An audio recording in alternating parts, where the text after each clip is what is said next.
Kita teruskan soalannya, Tuan. Ya. Apakah peranan penduduk tempatan dalam menjaga kelestarian alam di sekitar Pulau Tiga? Kita menghadapi cabaran. Ada cabaran juga, bukannya semua manis. Iyalah. Bukan semua manis-manis orang bilang. Ada juga cabaran yang melibatkan penduduk tempatan, komuniti tempatan, khasnya kepada nelayan-nelayan lah.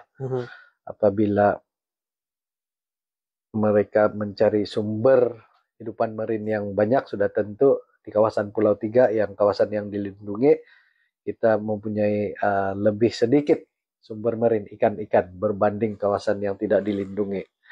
Dan kadang-kadang beberapa kumpulan individu, bukan semualah, dia agak terpencil juga,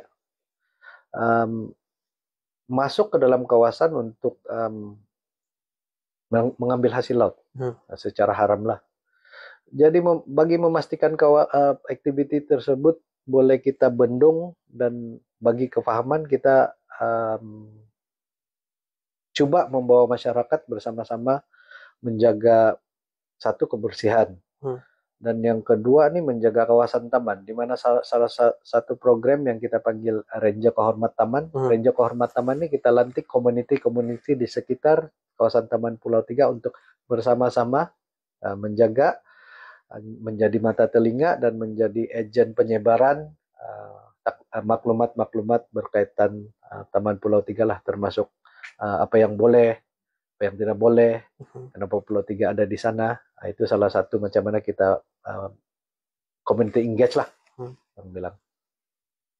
Oke. Bagaimanakah program-program pendidikan di Pulau Tiga nih membantu meningkatkan kesadaran masyarakat mengenai kelestarian sumber laut? Sudah tentu kalau ada program pendidikan alam sekitar yang dibuat, sudah tentu maklumat-maklumat yang disampaikan melalui taklimat, slide, ataupun risalah-risalah, sudah tentu mereka akan bawa peserta, pelajar akan bawa keluar. Dan biasanya diorang akan bercerita dengan kawan-kawan diorang betapa seronoknya diorang punya program. Dibuat di pulau, boleh bermain air laut, main pasir, dan secara tidak langsung dia akan menanam satu informasi dalam jiwa ataupun dalam kepala siapa saja yang menerima maklumat tersebut. Orang yang tidak mengikuti itu program pun dapat menerima apa melalui cerita-cerita keseronokan mengikuti program itulah. Di mana kumpulan sasaran kita ini bukan saja sekolah rendah, tapi dia terdiri daripada institusi pengajian awam dan swasta. Begitu juga yang saya sebutkan tadi, Renja Kehormat Taman, orang akan bawa cerita menjadi agen kita untuk menyebarkan maklumat, dan juga Renja Muda Taman lah. Dan pada masa sekarang kita mempunyai sekurang-kurangnya ada 3 institusi pengajian tinggi awam yang mempunyai hubungan dengan kita, yaitu yang pertama Universiti Malaysia Sabah lah, kita punya universiti tempatan di Sabah. University Institute Technology Mara, UiTM, meskipun kita mempunyai hubungan, dan UPSI, Universiti Pendidikan Sultan Idris, UPSI di Perak, di mana ialah kita tahu UPSI ini yang mengeluarkan graduan-graduan pendidikan, cikgu, dengan harapan apabila orang berada sudah keluar daripada program di Taman Pulau Tiga akan menyebarkan maklumat lah kepada pelajar yang orang ajar. Ini tiga universiti ini kita pernah menjalankan aktiviti bersama. Apakah langkah-langkah pencegahan yang telah diambil oleh Pulau Tiga untuk menguruskan sumber laut dengan berkesan? Saya, sebagaimana yang saya sebutkan tadi, tahun ini adalah tahun ketiga saya berada di Taman Pulau Tiga tahun 2021. Setakat kami berada di sana, beberapa aktiviti yang melibatkan aktiviti penguatkuasaan, di mana dalam aktiviti penguatkuasaan ini kita menjalankan pemantauan dan penguatkuasaan sempadan secara rutin, secara berkala, dan juga khas nih di mana kita mengadakan kerjasama bersama dengan pasukan keselamatan yang lain seperti pasukan EPMM Maritim, pasukan Maritim Malaysia, pasukan PDRM Marine, dan juga tidak lupa juga kepada pasukan PGA, pasukan gerakan AM, PGA. Kita di sana selalu bekerja sama, menjalankan rondaan bersama, tangkapan bersama, dan juga pendakwaan bersama. So itu salah satu strategi dalam kita punya penguatkuasaan, aktiviti penguatkuasaan lah, bagi memastikan kawasan kita sentiasa dilindungi. Begitu juga kita menjalankan campaign kebersihan, di mana kita menjalankan campaign beach cleaning dan underwater cleaning bersama dengan pemain-pemain industri lah, pemain-pemain industri yang menyediakan diving leisure activity. So kita jemput orang, lalu yang di bawah laut underwater kita selam, buka semua sampah kalau ada apa-apa di sana yang boleh dibersihkan, dan juga beach cleaning. Itu campaign bersama-sama untuk memastikan kawasan kita sentiasa bersih lah. Satu lagi program adalah kita mengambil rekod terumbu batu karang ataupun dipanggil reef check, bagi mengambil rekod secara berkala setiap tahun, 1 tahun 2 kali, bagi memastikan kesehatan ataupun keadaan terumbu karang kita di khasnya di Taman Pulau Tiga dapat dimonitor, dan sekiranya berlaku apa-apa perubahan, contohnya yang biasa terjadi keputihan batu karang, bleaching, coral bleaching, kita boleh ambil tindakan yang perlu lah bagi memelihara kawasan terumbu karang tersebut. Oke, bagaimanakah pelancong luar negara dan pelancong domestik yang melawat ke Pulau Tiga dapat memberi kesan positif terhadap kelestarian, marine, dan komuniti tempatan?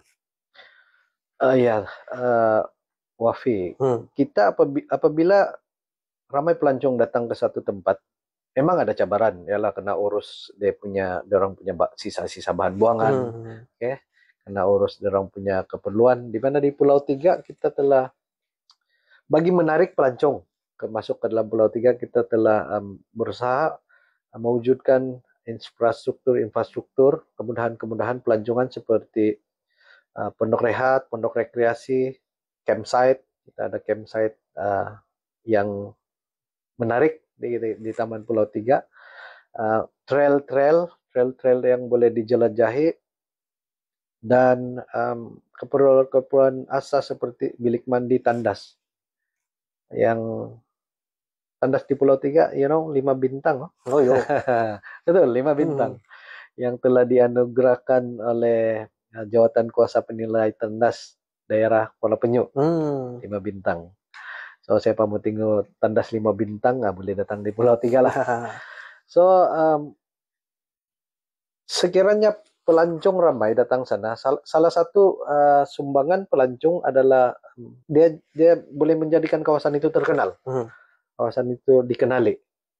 Dia melalui ialah sekarang media sosial memainkan peranan yang sangat efektif, di mana dia boleh post dalam IG, dia berada di mana, ada tempat-tempat menarik, gambar-gambar menarik, dia post di dalam dia punya medsos, IG, Facebook, gitu, TikTok. So orang akan tanya, ini di mana, ini di mana. Pelancong nih apabila dia masuk kawasan taman, dia kena bayar iuran konservasi. 20 ringgit untuk 18 tahun ke atas, 10 ringgit untuk 18 tahun ke bawah, pelancong luar negara. Manakala pelawat tempatan 18 tahun ke atas 10 ringgit, dan pelawat tempatan berumur 17 tahun ke bawah adalah dalam 6 ringgit. RM5. OKU percuma, warga emas percuma. Nah, begitulah. So, hasil daripada iuran konservasi itu boleh menampung sedikit sebanyak kos-kos operasi. Kos-kos operasi dan pengurusan untuk digunakan untuk mengurus kemudahan-kemudahan di kawasan Pulau Tiga. Selain daripada itu, kedatangan pelancong juga membuka ruang dan peluang yang luas dalam industri pelancongan kepada masyarakat sekitar Taman Pulau Tiga, di mana sebagai saya ada sebutkan awal tadi, perkhidmatan bot, perkhidmatan pelancong, craft tangan, penjualan craft tangan, atau pemandu pelancong. Peluang itu ada kalau ramai pelancong lah. Nah, itu salah satu yang Pulau Tiga boleh sumbang lah kepada penduduk setempat lah. Ya. Apa peranan penting Pulau Tiga sebagai destinasi pelancongan lestari dalam menyokong kehidupan dan mata pencarian komuniti setempat? Oke, kita mengharapkan Pulau Tiga menjadi salah satu pusat pelancongan di kawasan Pantai Barat negeri Sabah, di mana meliputi beberapa daerah tuh, walaupun Bofot, Menumbuk, Papar, Kimanis, Membangkut, Bongawan, Keke, even wilayah Persekutuan Labuan. Dengan harapan apabila Pulau Tiga menjadi salah satu pusat pelancongan yang dikunjungi oleh masyarakat sekitar, sama ada dalam dan sama ada dari daerah berdekatan ataupun dari pelancong tempatan ataupun luar negara, dia dapat merangsang ekonomi masyarakat tempatan melalui berbagai peluang yang timbul, perniagaan, dari segi perniagaan dan perkhidmatan lah. Dan dia bila ekonomi kita terangsang di kawasan tersebut, jadi kita lebih macam bersemangat untuk lebih mengekalkan kelestarian supaya itu ekosistem di sana terjaga dan orang akan sentiasa datang, dan sekel tuh akan sentiasa berpusing. Pelancong datang, dia ada servis, ada perniagaan, dia kena lalui. Sebab saya pada 10 tahun lepas saya mendapat beberapa maklumat, satu orang pelancong yang datang, pelancong luar negara lah, satu orang pelancong yang datang akan spend RM6.000 satu orang. Jadi kalau satu kapal, satu hari ada 2-3 kapal daripada luar, dan kapal itu full saja, satu kapal biasa berapa, 200 lebih orang, satu orang dia spend, itu paling murah sudah tuh, dia beli makan, dia spend dari start turun limpas ke immigration airport, dia mulai berbelanja sudah tuh, bayar bus, bayar taksi, penginapan dia, nanti sampai hotel, penginapan, makanan, jalan-jalan sana, bayar beli craft tangan, begitulah. Jadi 6.000 itu 10 tahun lepas. Jadi kalau sekarang kita beli kali mungkin 3 atau 4 kali ganda lebih besar.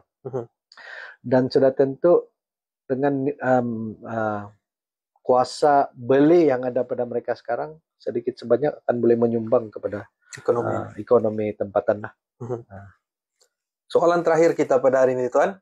Macam cepat betul masa itu berlalu kan? Cepat kah? Macam awal lagi. Oke. Kita tambah lagi soalan. Oke.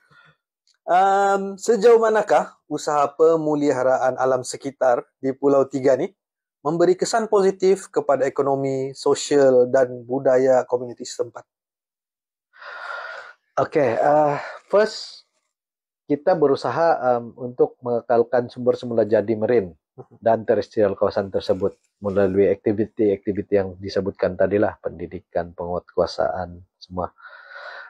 Begitu juga kita berusaha menguruskan kawasan rekreasi dengan baik, menyediakan kemudahan yang menarik. Bagi saya ada 3 perkara saja yang saya tekankan kepada kita punya kawan-kawan kaki tangan di sana. Apabila kita mengurus satu kawasan, khasnya zona rekreasi, perlu diingat, perlu memastikan 3 perkara ini. Yang pertama, selamat. Kedua, kemas. Ketiga, bersih. Itulah. Selamat, kemas dan bersih. Selamat tuh dialah dari segi facility, dari segi pemantauan. Kalau orang berenang lifeguard dia kena alert 24/7 kena alert. Contoh dia lah. Dari segi kekemasan tuh macam kita punya pengarah di Taman-Taman Sabah, Dr. Maklarin Lakim. Dia mempunyai satu vision yang saya suka, di mana dia bagi tahu, dia pesan sama anak-anak buah dia adalah kita perlu menjadikan Taman-Taman Sabah ini standar dia sebagaimana kita tidak mau lagi standar warung-warung tepi jalan. Kita mau standar restoran-restoran yang contohnya seperti Starbucks, KFC, standar yang begitu. Bukan maksudnya kita mau jadi KFC atau Starbucks, bukan. Standar yang begitu. Tempat yang menarik, tersusun, kemas, bersih, begitu. Jadi kita di Taman Pulau Tiga mengambil inisiatif, menyokong dan memastikan harapan daripada yang berbahagia pengarah Taman-Taman Sabah, Dr. Maklarin Hakim dapat direalisasikan di lapangan. Jadi kita bila membuat satu kemudahan, satu pondok kah, satu bangunan kah, kita memastikan dia ada style. We do it with style. Orang bilang. Saya punya kawan saudara DJ itu dia suka yang begitu, dia ada style. Dia memang style man. Dia memang style. Begitulah. Begitu kita divert pergi ke lapangan dan kita buat ada style lah, ada style. Begitu juga kebersihan tuh ialah kita tidak mau, kalau orang pergi sana dia orang akan tanya kenapa jarang tong sampah sini nih. Kenapa kami tidak letak tong sampah di sini. Yang pertama kami berharap bahwa ejen-ejen yang datang pergi sana, sampah yang dia orang bawa masuk dia orang kena bawa keluar. Kecuali sampah-sampah yang betul-betul tidak boleh dinaikkan bersama-sama pelancong di bot tuh jarang boleh tinggalkan dalam bakul plastik dan kita boleh lupuskan sama ada bawa keluar di Kuala Penyu ataupun kita buat pelupusan yang kalau sampah yang boleh kasih lupus lah. Dan dengan harapan apabila kita dapat menguruskan kawasan rekreasi yang baik, dia dapat menggalakkan kehadiran pelancong tempatan dan luar negara, membuka peluang dalam industri pelancongan, perniagaan hiliran, bot, hasil craft tangan, makanan, khidmat pelancong,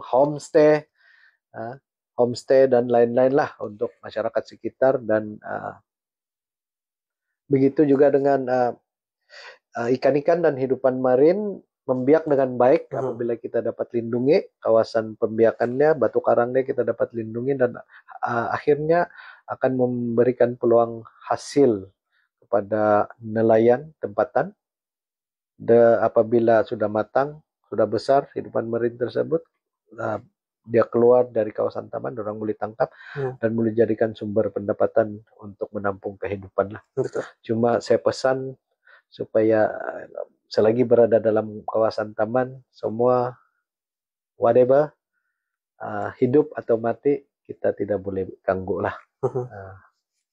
Ya begitulah yang salah sedikit Taman Pulau Tiga boleh sumbangkan untuk sekitar lah, sekitaran, sama ada community ataupun merangsang ekonomi. Oke, nampaknya itu saja soalan kita pada hari ini. Habis sudah. Saya tunggu soalan saya punya saudara atau saudara BJ, dia macam tidak soalan hari ini. Saudara lu dia banyak soalan tuh. Pada penonton lah kan. Saudara BJ hari ini dia jadi cameraman. Dia tidak duduk di depan. Dia ada rasa down sekitar ini. Dia nih kalau satu batch kan dia tidak boleh berapa Pak. Dia mesti ada sekitar. Kan kami satu batch. Satu batch di Taman-Taman Sabah. Walau apapun saya ucapkan terima kasih lah kepada Tea Time teman-teman podcast Tea Time teman-teman Sabah karena sudi menjemput saya ke Konti podcast pada hari ini, dan saya ingin berkongsi bahwa pada bulan ini pada 28 hari bulan Jun 2024 ini kita Pulau Tiga akan menyambut Hari Pewartaan yang ke-46. Ke-46 dan beberapa aktiviti kita telah rancang untuk bagi menjayakan sambutan hari pewartaan tersebut lah. Oke. Happy birthday to Pulau Tiga, Happy birthday. 46 tahun. Oke. Saya ingin mengucapkan terima kasih kepada Encik Roslizan juga yang telah memberikan kita sedikit sebanyak penerangan mengenai kelestarian ekosistem marin untuk penduduk dan komuniti di sekelilingnya. Oke, kami kru Tea Time Session mengharapkan dalam episod kali ini para penonton dapat memperolehi sedikit sebanyak informasi pada hari ini. Sebelum kami end lah kan episod pada kali ini, kami ingin memberi satu cenderamata lah untuk Tuan Roslizan. Dia kira gelas limited edition tuan. Ada logo Tea Time Session Podcast. Wah, tengok. Wah, menarik ada podcast di sini. Terima kasih. Oke, penonton-penonton semua, itu sahaja masa yang kami ada pada hari ini. Kami jumpa pada episod seterusnya. Bye-bye.